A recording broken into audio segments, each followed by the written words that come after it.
Bienvenidos de regreso a este segmento del Congreso de Investigación, Congreso Nacional de Investigación en Cambio Climático del PINC. Bueno, ahorita entramos al segmento de la entrega de premios de los ganadores del primer concurso de investigación en cambio climático. En 2021 empezamos con este premio a la investigación en cambio climático con el fin de reconocer los grandes esfuerzos y las aportaciones que se hacen desde la UNAM al estudio del cambio climático pues, en el país y en el mundo. Este año, de hecho, si ustedes entran a la página del programa de investigación en cambio climático, van a encontrar con el PDF de este libro, que es el primer compendio sobre las mejores investigaciones de cambio climático de la UNAM. Esto viene de el primer concurso a la investigación en cambio climático en su modalidad de artículos de investigación. En este año, en el 2023, organizamos el mismo concurso, el mismo premio, pero dedicado a las tesis de licenciatura, de maestría y de doctorado hechas en la UNAM que aborden cambio climático. Entonces, ahora tenemos en este segmento del Congreso, vamos a pedirles a los ganadores de este premio que nos platiquen un poco sobre su tesis, sobre su investigación. Y hoy nos toca los ganadores o las ganadoras en el grado de licenciatura. Primeramente, tenemos a Nayeli Liprandi, que es egresada de la carrera de Física de la Facultad de Ciencias de la UNAM. Ha colaborado en la publicación de diversos artículos sobre la distribución de la riqueza de las compañías más grandes del mundo y participado en escuelas de verano por la Universidad de Berna, la Universidad de Purdue y Climate Change AI. Actualmente se encuentra realizando sus estudios de maestría en los Países Bajos en Física del Clima, gracias a la beca de excelencia de la Universidad de Utrecht. También está haciendo una pasantía en métodos de sustentabilidad y escribiendo su tesis de maestría sobre el impacto de eventos climáticos extremos en las sociedades. Estimada Nayeli, es un gusto tenerte aquí con nosotros. Hola, doctor. Un gusto. Hola, ¿qué tal? Pues antes que nada, muchísimas felicidades por tu tesis, muchísimas felicidades por la carrera que estás desarrollando en este tema. Y pues te damos unos minutitos para que nos cuentes sobre tu tesis. Sí, por supuesto. Muchísimas gracias por darme el espacio. Voy a compartirles mi pantalla y bueno, les voy a hablar sobre mi tesis de licenciatura titulada El estudio de la sustentabilidad para 100 de los centros urbanos más grandes del mundo, así como sus futuros niveles de exposición al cambio climático. Esta fue la tesis con la que me titulé de la Facultad de Ciencias de la UNAM, de la carrera de Física, orgullosamente de la UNAM. Y bueno, para dar un preámbulo a mi proyecto, me gustaría hablar acerca de la importancia que tienen las ciudades. En primer lugar, me gustaría dar unos números acerca de lo que significan estas ciudades. Para empezar, en 2018, hace ya 5 años, el 55% de la población mundial se encontraba residiendo en centros urbanos. 1 de cada 8 personas residían en las 33 megaciudades que en ese momento, hace 5 años, existían. Estas megaciudades se caracterizan principalmente por tener una cantidad de 10 millones de habitantes o más, como por ejemplo la Ciudad de México. Ahora, en el futuro, para 2050, se proyecta que esta cantidad de población va a aumentar. Vamos a tener un 68% de la población mundial en centros urbanos. Y si ahora, en 2023, somos aproximadamente 8.000 millones de personas, para 2050 vamos a ser casi 10.000 billones. Lo que quiere decir es que va a ser un 68%, pero de esos 10.000 billones. Es una cantidad muy grande que va a aumentar en las ciudades y este aumento, el 33%, se va a dar principalmente en China, en India y en Nigeria. La importancia que tienen las ciudades son que son un foco del desarrollo social, económico, tecnológico, y esto implica muchísimas cosas, ya que a pesar de que solamente cubren el 2% de la superficie terrestre, las ciudades consumen el 78% de la energía mundial, el 41% del agua y generan el 60%, más de la mitad, de las emisiones de gases de efecto invernadero, como lo son el dióxido de carbono, el dióxido de nitrógeno o el metano, que son los gases responsables de lo que estamos observando actualmente, que es el cambio climático. También las ciudades, debido al cambio climático, representan una gran vulnerabilidad. Por ejemplo, tienen el fenómeno de la isla de calor urbana, que se mencionó en la ponencia anterior, que seguramente si ustedes se encuentran residiendo en una ciudad o en el momento en que van a una ciudad, seguramente han experimentado que se sienten temperaturas mucho más altas que lo que hay en los alrededores. También, por ejemplo, las ciudades costeras tienen una enorme exposición a, por ejemplo, a marejadas ciclónicas, a huracanes, y muchas de las ciudades que se encuentran en el mundo precisamente se encuentran en las costas. Debido a esto, las organizaciones internacionales han tenido varios proyectos en donde incluyen a las ciudades para futuros más sustentables, como por ejemplo en el Objetivo de Desarrollo Sostenible número 11, en la nueva Agenda Urbana, y en el Acuerdo de París, las ciudades van a jugar un rol muy importante, ya que las ciudades son las que generan más de la mitad de las emisiones. Entonces, al tener que reducir las emisiones de gases de efecto invernadero, las ciudades son cruciales. Por eso es que en mi trabajo de tesis, lo que yo hice fue un análisis de la sustentabilidad de los centros urbanos o de las ciudades, así como un análisis de su futura exposición al cambio climático. Esto, primero, lo hice utilizando una base de datos que obtuve de la Comisión Europea, fue una base de datos de libre acceso, que es el Urban Center Database. Esta base de datos tiene información acerca de los asentamientos humanos en el planeta, no solamente urbanos, sino también rurales, y es una base de datos que tiene más de 10.000 centros. Por lo que yo elegí las 100 ciudades más pobladas en 2015, que es el año en el que se tiene la información más reciente. Tuve que excluir algunas ciudades que no tenían todos los datos, como por ejemplo Seúl en Corea del Sur o Lucknow y Varanasi en la India. Elegí las 100 ciudades más pobladas, ya que, dado que las ciudades tienen tanta población residiendo en ellas, y esto hace que se genere la gran cantidad de energía que se consume y las emisiones de efecto invernadero, las 100 ciudades más pobladas son las que van a tener un papel todavía más importante, tanto en sustentabilidad como en cambio climático. En esta base de datos yo elegí 32 indicadores en 5 dimensiones, en la geográfica, como por ejemplo su ubicación o su altitud, en la socioeconómica, como por ejemplo cómo la clasifica la Unión Europea de alto, medio, bajo desarrollo, en la parte ambiental, como por ejemplo su extensión de espacios verdes, como por ejemplo la cantidad de emisiones que tienen, de riesgo de desastres, qué tanto van a estar expuestas a las olas de calor, a las marejadas ciclónicas o a los terremotos, y en la dimensión de los objetivos de desarrollo sostenible. Los objetivos de desarrollo sostenible tienen métricas en cada uno de los objetivos, y esta base de datos afortunadamente tiene datos sobre las métricas de la dimensión urbana. En la imagen de la derecha se observan los centros urbanos que yo utilicé. Es una imagen un poco pequeña, pero se distingue que los centros urbanos se encuentran principalmente en el sur de Asia, como por ejemplo en India, en el sureste de China y en países como Bangladesh, Laos, Vietnam o Indonesia. Eso va a ser muy importante a tomar en cuenta al momento de mostrar los resultados. Dado que tengo 32 indicadores y yo quiero crear un índice para saber cuál es la sustentabilidad de cada una de las ciudades, es un poco difícil trabajar con una gran cantidad de indicadores, por lo que yo ocupé un análisis estadístico que se llama análisis por componentes principales. Lo que hace es que reduce la dimensionalidad de nuestro conjunto de datos originales, creando nuevas componentes que engloben las anteriores sin perder mucha información.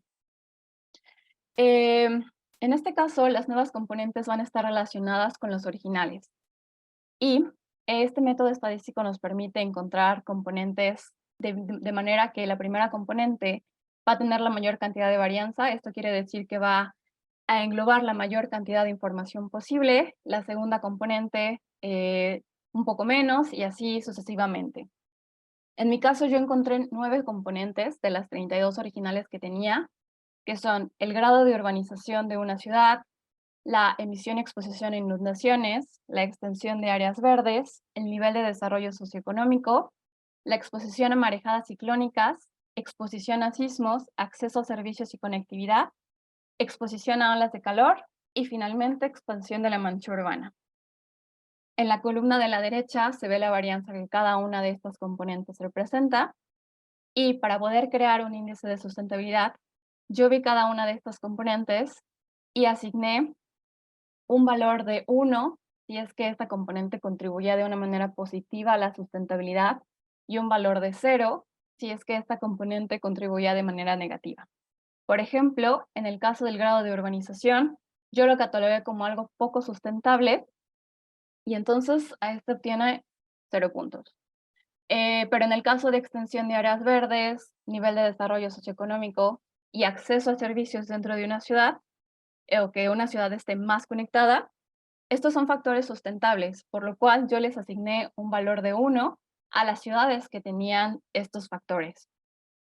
Una vez que cada ciudad fue calificada con 1 o 0 en cada una de las componentes, lo único que hice fue el promedio de cada una de las componentes. Entonces sumé todos los puntos que tenía y después dividí entre el número total, por lo que pude obtener un índice normalizado.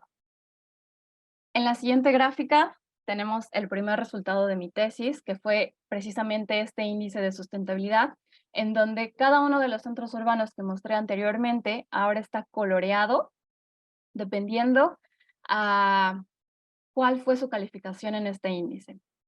Lo que podemos ver en este caso es que los centros del sur de Asia, de nuevo, son los que tienen los índices más bajos. Esos que actualmente son los centros más poblados, actualmente también tienen los puntajes más bajos. Por otro lado, las ciudades que se encuentran en Europa, en América y en África obtuvieron puntajes medios y altos.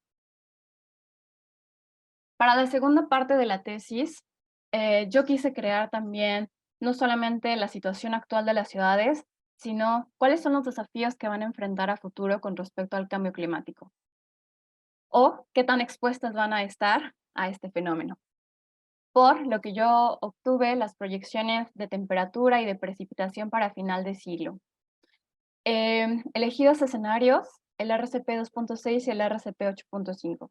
Estos escenarios tienen diferentes consideraciones de cuál va a ser el desarrollo socioeconómico en el futuro del mundo y también qué tanto va a emitir en el futuro las poblaciones. Son escenarios que tomé del quinto reporte del IPCC, antes del que acabo de salir, y se caracterizan por lo siguiente. El RCP 2.6 es un escenario donde tenemos una mitigación estricta, donde está muy acorde con las políticas actuales como lo son el Acuerdo de París y en donde lo que se logra es esta reducción de emisiones para poder mitigar los efectos del cambio climático. El otro escenario que yo tomé es el lado opuesto, es el otro extremo. El RCP 8.5 es un escenario sin mitigación, que no está acorde con el Acuerdo de París y en donde se sigue emitiendo en el lado, digamos, el escenario más extremo de emisiones. Elegí estos 2 escenarios precisamente porque abarcan el rango más amplio de las posibilidades futuras. Y para el caso de temperatura, lo que yo obtuve fue cuántos grados van a aumentar en promedio estas ciudades para finales de siglo, y en precipitación, qué porcentaje de la precipitación va a cambiar, si va a aumentar o va a disminuir. La imagen que tengo a la derecha precisamente nos muestra esto. Esta imagen yo la tomé para el caso de la Ciudad de México y nos muestra cuáles van a ser las proyecciones para diferentes escenarios a futuro. Ese ruido que se ve es esa variabilidad que presentan los modelos, pero las líneas más oscuras representan el promedio de cuánto va a aumentar la temperatura. El escenario con la menor mitigación sería la línea roja, y fíjense que para la Ciudad de México tenemos que vamos a aumentar casi 5 grados. En el caso del escenario con mayor mitigación, el 2.6, que es la línea azul, vamos a tener un aumento de temperatura de 1 grado. Esto solamente para poner un ejemplo, pero se hizo para todas las ciudades y también para precipitación. Ya que también quería tener una calificación de las ciudades y su nivel de exposición a futuro, lo que hice fue crear un índice compuesto utilizando una distancia euclidiana estandarizada, siguiendo la fórmula, la ecuación que pongo aquí, para poder tener Solo un una minuto, por favor. cambio, Gracias. sí, para tener una medida de cambio a futuro.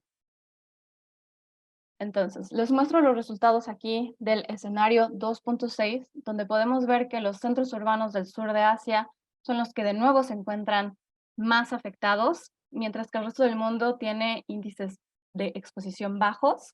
Y el escenario 8.5 por el otro lado, podemos ver que este patrón se rompe y que la mayoría de los centros urbanos van a estar muy expuestos al cambio climático.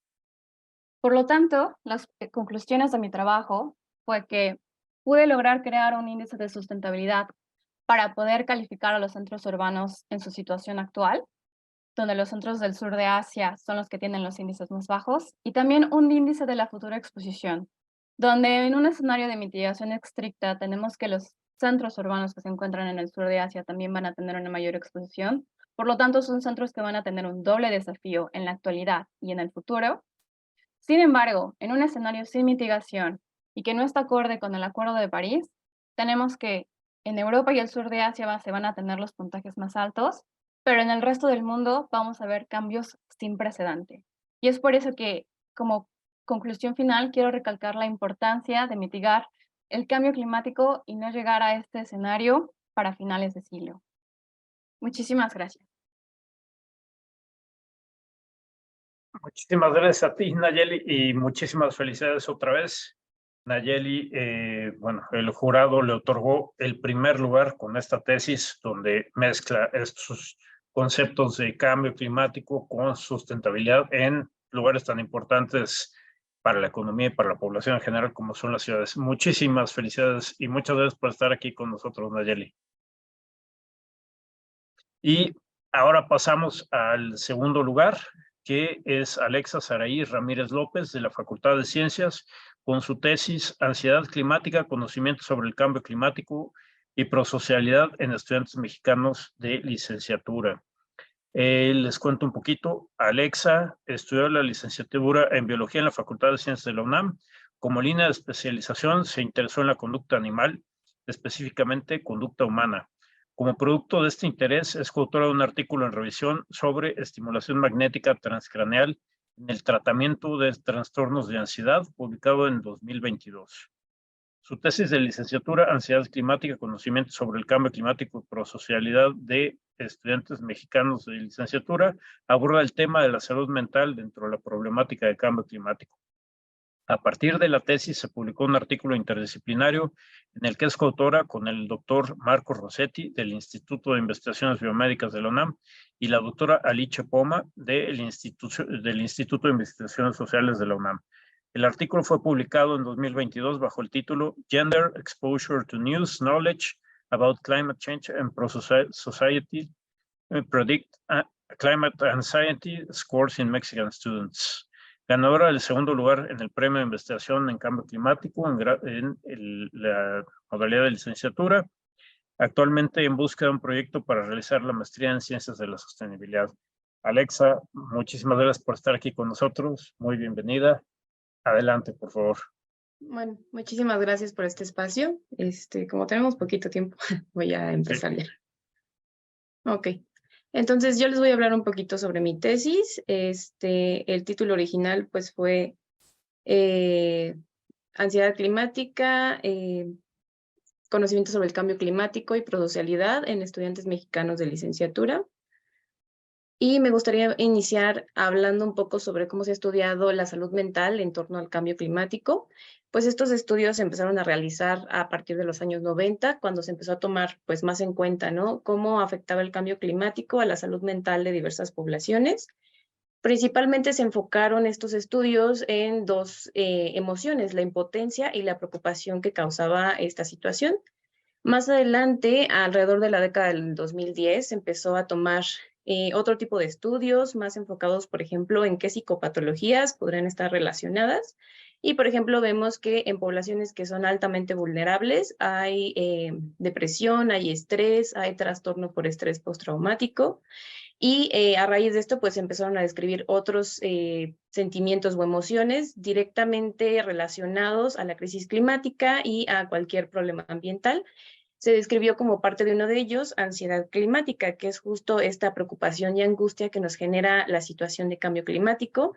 Y bueno, en este caso, todos estos estudios se han hecho principalmente en relación al activismo y en relación al cuidado ambiental, ya que son sentimientos que surgen de una preocupación ambiental.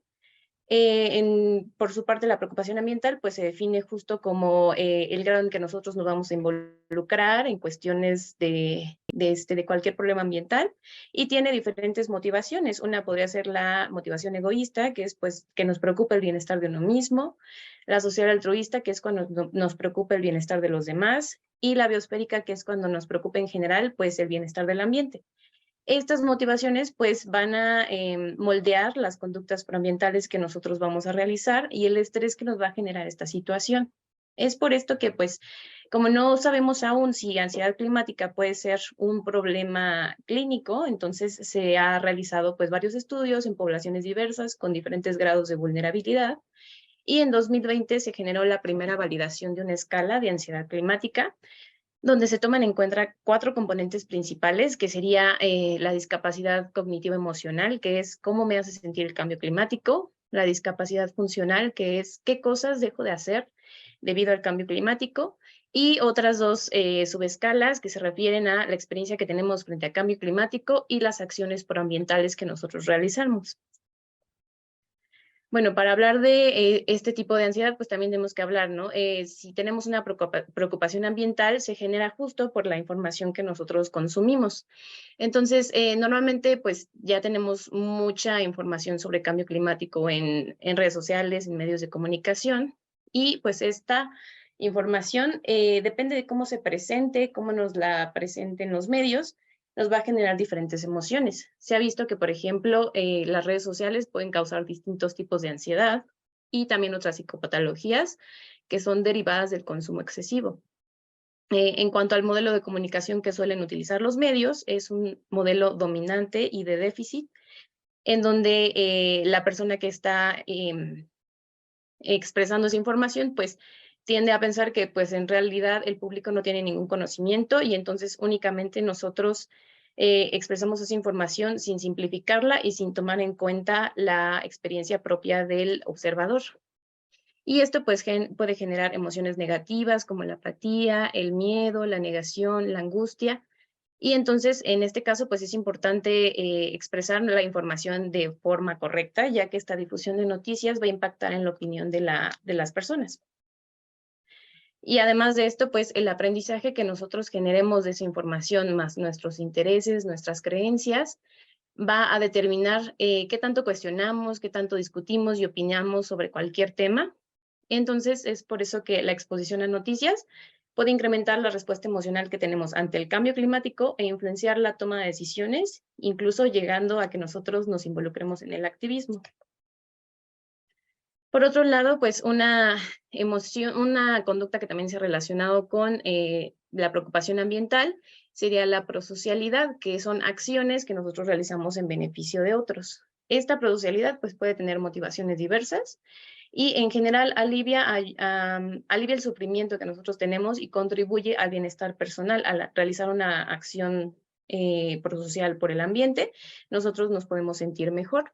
Sin embargo, es importante también tener en cuenta que la prosocialidad no siempre empata con las conductas proambientales, es decir, a lo mejor yo me puedo preocupar por el bienestar de mi comunidad mientras estamos contaminando más el ambiente, ¿no? Y bueno, como un pequeño resumen, pues al final esta preocupación por los efectos del cambio climático siempre va a conllevar una preocupación por los demás. Entonces, es importante que este tipo de conductas como la prosocialidad sean canalizadas hacia el activismo también. Y como antecedentes del estudio de ansiedad climática, sobre todo hay muchos estudios sobre preocupación ambiental y sobre ansiedad generalizada. Esto se ha estudiado en poblaciones vulnerables y que tienen una relación alta con la naturaleza, y se ha visto que son más propensas a presentar ansiedad. Hay variaciones debido al sexo, a la edad y a la relación que nosotros tenemos con catástrofes ambientales. Y pues también se ha visto que la identidad ambiental que nosotros tengamos, más otros factores socioculturales, moldea el grado en que nosotros nos vamos a preocupar por este tipo de situaciones, así como también la educación ambiental que nos hayan brindado. Bueno, este trabajo principalmente se realizó ya que pues, la población que estamos estudiando es una población joven, tiene mayor vulnerabilidad a presentar ansiedad climática debido a que toda su vida pues, han vivido con este problema. Son las personas que se van a convertir en los nuevos tomadores de decisiones y de ellos depende en gran medida la capacidad adaptativa que tengamos al cambio climático. Y en este caso, en el contexto de México, pues es un país que está en vías de desarrollo, y esto quiere decir que tiene otro tipo de problemas también, lo que lo hace aún más vulnerable al cambio climático. El objetivo principal del estudio fue evaluar la relación entre ansiedad climática y los predictores psicosociales de vulnerabilidad. Nuestra hipótesis fue que pues, aquellas personas que van a presentar mayor grado de ansiedad climática van a ser mujeres que tienen mayor exposición a noticias, mayor conocimiento y son altamente prosociales. Y por otra parte, pues los predictores de ansiedad climática van a ser diferentes a los de ansiedad generalizada, así como tener una experiencia académica en cambio climático también va a estar asociado a mayores niveles de ansiedad climática. Para evaluar esto, hicimos un cuestionario en línea en el cual se hicieron diversas preguntas a los participantes, como sus datos personales, 2 preguntas sobre redes sociales y noticias, y los cuestionarios siguientes, que sería el de ansiedad generalizada, el de ansiedad climática, de conocimiento sobre el cambio climático, uno de prosocialidad, y un juego de donaciones donde los participantes tenían que decidir si querían donar o no a diferentes proyectos con diferente nivel de cercanía al individuo, es decir, organizaciones nacionales hasta internacionales. Y finalmente, pues el criterio de inclusión fue que fueran estudiantes de licenciatura de 18 a 25 años y que tuvieran acceso a Internet. Como métodos estadísticos, utilizamos la estadística descriptiva para expresar los puntajes medios de cada una de las escalas, una TD-Student para la comparación de los puntajes por género, un modelo lineal generalizado para ver la asociación entre las características psicosociales con los puntajes de ansiedad climática y ansiedad generalizada, y otro modelo lineal para ver la influencia de la carga curricular en los puntajes totales de la escala de ansiedad climática.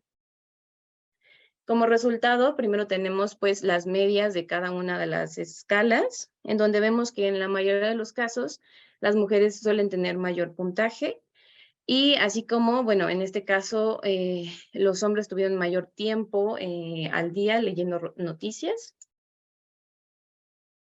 En el siguiente resultado vemos el modelo lineal generalizado, donde podemos ver que como predictores de ansiedad generalizada está el pertenecer al género femenino, y consumir, bueno, más bien, tener más tiempo en redes sociales al día, y por su parte en ansiedad climática, igual pertenecer al género femenino predice tener mayor ansiedad climática, así como pasar más tiempo en sitios de noticias y el conocimiento, la prosocialidad y tener mayor puntaje en el juego de donaciones.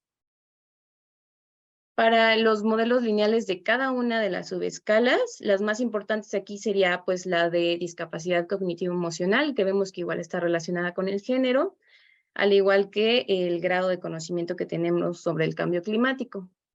En cuanto a estas dos escalas, discapacidad cognitivo-emocional y discapacidad funcional, que serían las más importantes.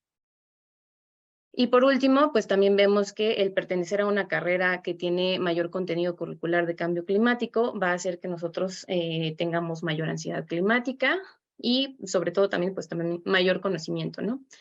Y al igual que pues tener una carrera que como que ofrece medidas a la mitigación y adaptación al cambio climático, también predice que podamos presentar mayor ansiedad climática. Bueno, como tal, pues los predictores que vimos asociados fue el conocimiento, la prosocialidad, la exposición a noticias y el género. En este caso, las mujeres son las que tienen mayor ansiedad generalizada y ansiedad climática. Estos puntajes de ansiedad, pues sabemos que suelen ser más altos, y estas explicaciones que se han dado, pues es justamente porque hay factores hormonales, hay diferente socialización entre hombres y mujeres, y hay diferencias socioculturales que van a marcar, pues, de tal forma que las mujeres siempre tengan mayores niveles de ansiedad.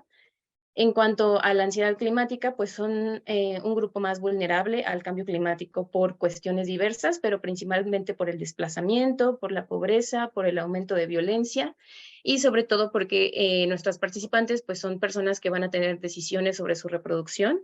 En este caso, como la muestra es muy reducida, no podríamos abordar todas las vulnerabilidades al cambio climático, pero por lo menos esta última sí podría ser un factor importante.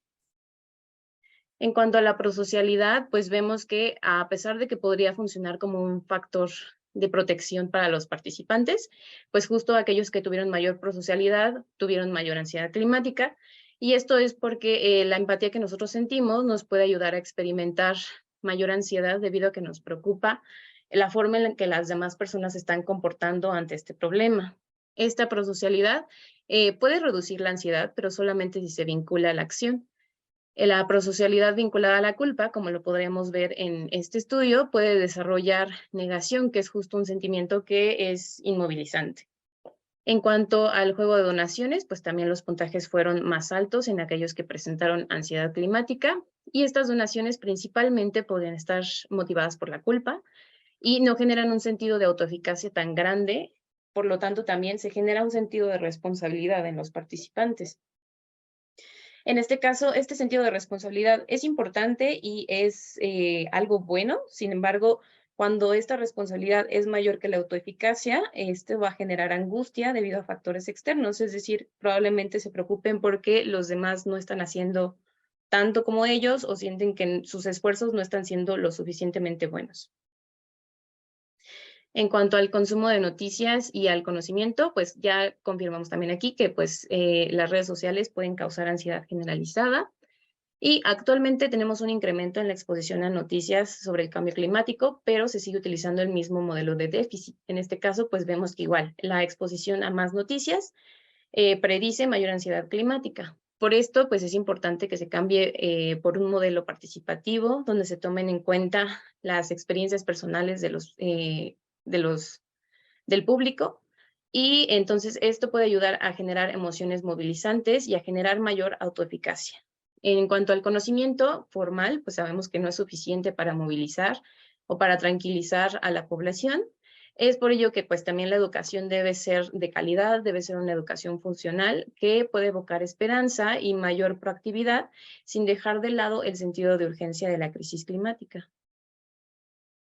Como limitaciones del trabajo, me gustaría Un mencionar minuto que nada pues, más, por favor, gracias. gracias, que se realizó durante la pandemia, entonces hay limitaciones por nuestros estudiantes únicamente eran estudiantes con acceso a internet, más que nada eran de aquí de la Ciudad de México, y también pudo haber una modificación en cuanto a al aumento en uso de redes sociales y a los puntajes de ansiedad.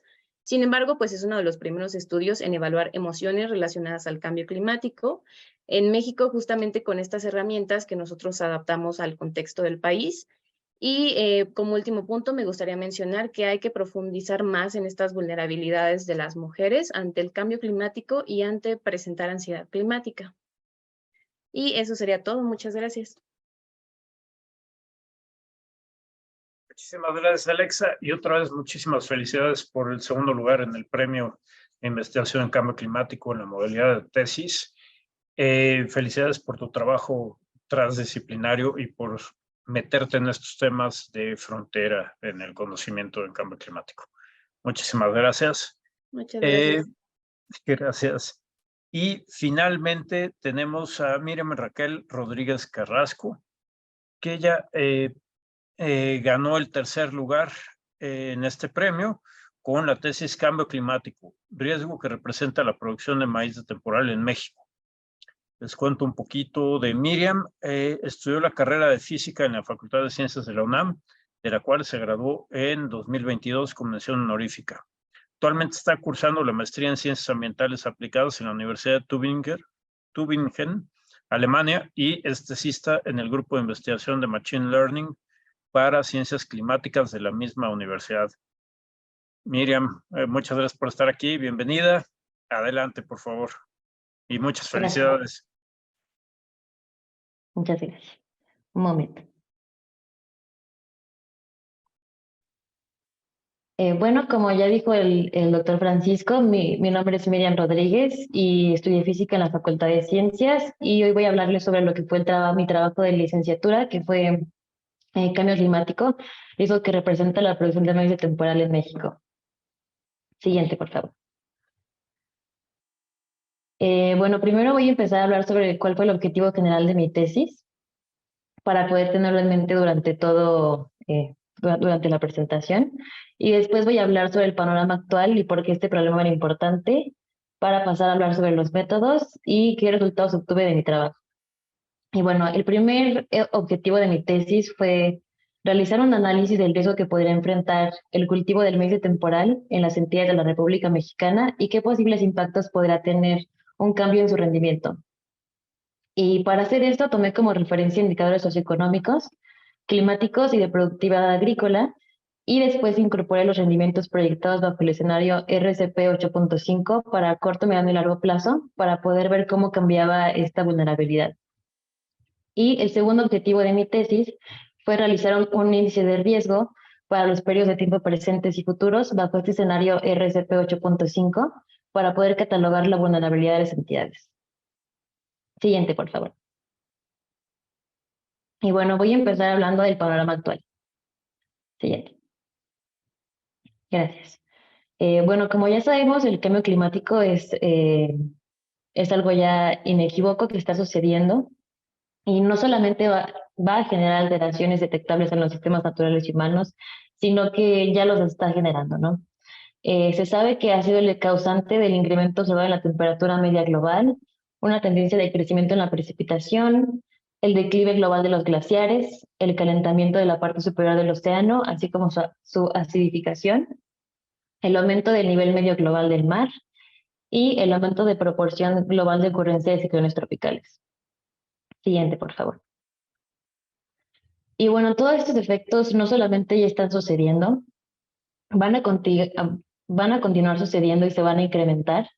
Y cómo se incrementen va a depender de cuál es la habilidad de los países en adaptarse o mitigar estos cambios.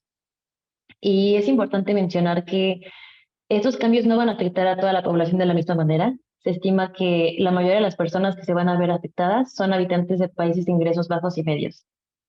Y particularmente México, por su posición entre dos océanos, es altamente vulnerable a los impactos físicos del cambio climático. Es más, se estima que las pérdidas acumuladas para el 2100 van a alcanzar un valor presente de hasta 2.3 billones de dólares bajo un escenario de inacción mundial. Siguiente, por favor. Y bueno, al principio mencioné que en mi trabajo incorporé el escenario RCP 8.5 y solo para mencionar rápidamente qué es lo que esto significa. Bueno, como sabemos, los RCPs son las trayectorias de concentración representativas y describen 4 vías diferentes para el desarrollo del planeta. Estos fueron introducidos, como sabemos, en el quinto informe del IPCC. Y su número tiene que ver con qué tan estricto es el escenario de mitigación. Por ejemplo, pues, antes Nayeli habló sobre el escenario 2.6, que es un escenario de mitigación estricto, y aquí yo me enfoqué en el escenario 8.5, que es un escenario donde continuamos con las emisiones de gases de efecto invernadero, y estas siguen siendo muy altas. Siguiente, por favor. Y bueno, y todo esto, ¿por qué sería importante para la agricultura temporal? Bueno, pues como ya mencioné, algunos de los efectos del cambio climático van a ser cambio en la precipitación y cambio en la temperatura, lo cual se relaciona directamente con la productividad agrícola. Así que en este contexto voy a hablar sobre por qué esta agricultura temporal es tan importante para nuestro país.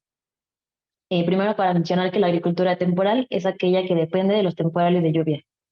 Y podemos ver que es importante en nuestro país, pues en el año 2020 el 71% de la producción agrícola cosechada fue temporal y el 59% de la tierra que fue dedicada a la agricultura temporal fue dedicada únicamente al maíz, que fueron alrededor de 13 millones de toneladas. Y este cultivo es producido por 2.6 millones de pequeños productores, donde este representa no solamente su seguridad económica, sino también su seguridad alimentaria. En los municipios donde se concentran estos pequeños productores, abarcan el 65% de la población total del país y el 81% de la población rural y el 91% de la población indígena. Siguiente, por favor. Y bueno, como ya mencioné, los cambios en los patrones hidrológicos hacen que la disponibilidad de agua sea menos predecible, lo cual afecta de manera directa a la agricultura de temporal. Y también, debido a un aumento en la temperatura, se tiene una aceleración en el proceso de maduración de los granos de maíz, disminuyendo su rendimiento económico. De manera global, hablando ya de la agricultura en general, se estima que los impactos del cambio climático van a ser sobre todo negativos, con un decremento en cosechas globales de hasta menos 2% por década, pero particularmente para América Latina y África, se estima que estos son más vulnerables, con un decremento de hasta 10% bajo varios escenarios para el año 2055, lo cual no se encuentra ya muy lejano. Y eso también se relaciona fuertemente con lo que es la inseguridad alimentaria. Y se estima que para el año 2080 el cambio climático va a inducir que entre 1.4 y 6.7 millones de mexicanos emigren como resultado de los declives en la productividad agrícola. Esto ya no es como solamente sobre el maíz de temporal, pero ya en general. Siguiente, por favor. Y bueno, ahora voy a describir cuál fue mi proyecto. Sí. Bueno, para hablar solamente brevemente sobre lo que hice en mi trabajo de tesis, pues si no me abarcaría mucho tiempo. En primer lugar, como ya mencioné, usé indicadores socioeconómicos y de rendimiento del medio temporal para mi trabajo y realicé un análisis de componentes principales, del cual ya hablaron anteriormente. Este análisis básicamente se usa para poder reducir la dimensionalidad de un conjunto de datos que es muy grande y lo que hace es crear nuevos indicadores que son combinación lineal de los indicadores originales. Entonces, si antes tenías, no sé, por ejemplo, 100 indicadores, ahora tienes unos cuantos y estos relacionan varios. Entonces, de esta manera puedes tener un análisis más directo y sencillo. Y después de que ya tenía yo estos indicadores, lo que hice fue hacer un agrupamiento jerárquico aglomerativo, que es básicamente identificar, hacer un tipo de análisis aglomerativo e identificar cuáles eran sus similitudes y en base en esto poder identificar grupos de las entidades federativas y poder hacer hipótesis de qué características tienen en común. Después, lo que hice fue hacer este análisis nuevamente, pero ahora usando los datos de rendimiento para el escenario RCP 8.5, bajo 3 periodos: corto, mediano y largo plazo. El de corto plazo fue para finales del 2030, el de mediano 2060 y el largo plazo fue 2100. Entonces, lo que hice básicamente fue hacer grupos de las entidades y después comparar cómo se iban moviendo en un futuro. Siguiente, por favor. Y bueno, aquí podemos ver algunas de las gráficas que incluí en mi tesis. En la parte izquierda podemos ver un dendrograma del análisis aglomerativo. En el eje X podemos ver las entidades federativas y después lo que vemos en el eje Y es la distancia que había entre ellos, si lo viéramos en un espacio 3D. Y este solamente es para el escenario presente, pero hice cada uno para cada escenario. Y en la parte derecha lo que hice fue colorear un mapa de la República Mexicana con estos resultados para ver dónde se localizaban estos estados y poder visualizarlo de una manera más fácil. Siguiente, por favor.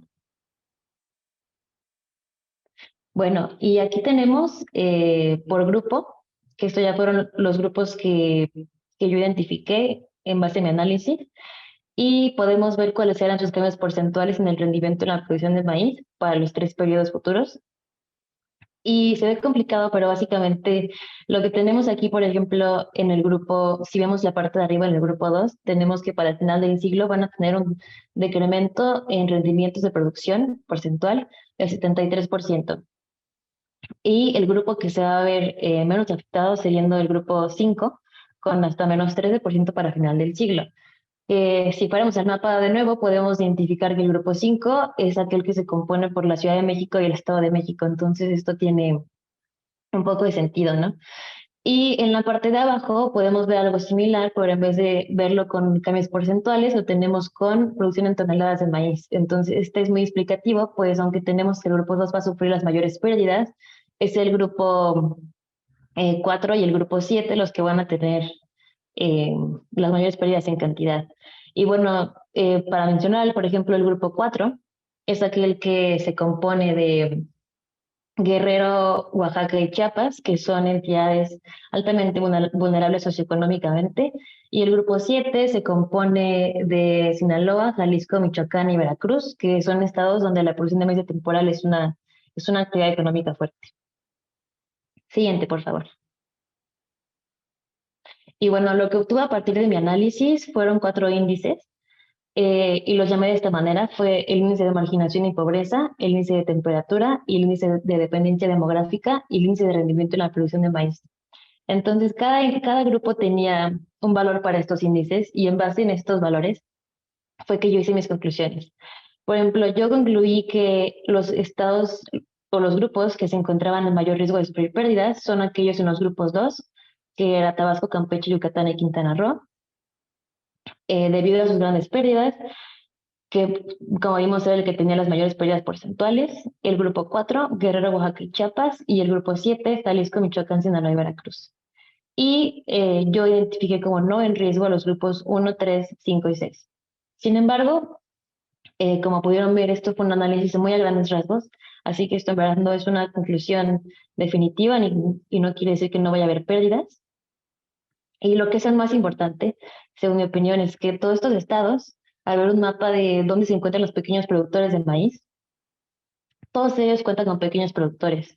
Así que aunque a nivel estatal uno diga, bueno, igual y no es una actividad económica importante, para la gente que cultiva el maíz de temporal, para ellos sí es importante y para ellos sí va a haber pérdidas que se van a reflejar en su vida. Así que aunque yo diga no se encuentran en riesgo, en verdad, pues todos son importantes, ¿no? Todo es importante de seguir tomando en cuenta. Y también otra conclusión es que pese a que, digamos, a largo plazo no se encuentran en riesgo, así que pues el riesgo es muy bajo, todos sí se encuentran con cambios grandes a largo plazo, así que también algo para tomar en cuenta. Siguiente, por favor. Y bueno, como vemos en nuestros resultados, bajo un escenario de inacción, el país se enfrenta a la pérdida del 40% del rendimiento en la producción de maíz a largo plazo. Y esto va a traer consecuencias adversas, particularmente para la población vulnerable socioeconómicamente y para los que dependen de el maíz temporal como actividad económica y también como parte de su seguridad alimentaria. Y ya no se diga hablar sobre lo que representa el maíz culturalmente para nuestro país, ¿no? Y también va a representar eh, consecuencias adversas para aquellos estados cuya producción de este producto es importante para su desarrollo económico, como lo eran aquellos estados del grupo 7. Siguiente, por favor. Y ya, eso es todo. Muchas gracias. Muchísimas gracias, Miriam, por presentarnos tu investigación. Estas formas de combinar, digamos, la información climática, la información de los escenarios con, digamos, la información socioeconómica y los determinantes, pues vemos que tiene pues, una gran importancia para entender mejor los procesos y los riesgos que enfrentamos. Muchísimas felicidades una vez más por este tercer lugar en el premio de investigación en cambio climático. Y no voy a dejar de mencionar, bueno, un poco repetitivo, mencionar las menciones honoríficas. María de los Ángeles Reyes Mondragón, Facultad de Estudios Superiores de Iztacala, con su tesis co-ocurrentes o codependientes, impactos del cambio climático global en los patrones de distribución geográfica del colibrí, colapinta, tilmatura, duponti, aves olvídenlo porque no sé cómo leer eso, y las plantas asociadas a su uso de hábitat. Y también Luis Armando Hernández González, Facultad de Ingeniería, con su tesis Análisis espacio-temporal de las variables climatológicas en la cuenca del río Piaxtla. Pues muchísimas gracias a todas ustedes, todas ellas ganadoras de los primeros 3 lugares. Y bueno, no dejo de resaltar pues la ventana que nos permiten hacer estos concursos, donde podemos ver qué es lo que le está interesando, digamos, a nuestros estudiantes, la manera de abordarlo. Y en este caso, pues es evidente resaltar la preocupación por mezclar disciplinas, por realmente el desarrollo de investigaciones multidisciplinarias, que es un gran paso adelante, ¿no? Es lo que hemos estado diciendo durante mucho tiempo que se necesita hacer, y nos da un enorme gusto ver que las nuevas generaciones realmente están tomando en serio esto de hacer investigación multidisciplinaria, y además todas con un enfoque que tiene un impacto en la parte social. Pues les agradezco muchísimo, Miriam, Alexa, Nayeli, que hayan estado aquí. Muchísimas felicidades. Sé que van a tener un futuro muy exitoso en lo que ustedes quieran, en la academia o si deciden dedicarse a otra cosa también. Muchísimas gracias por estar aquí con nosotros.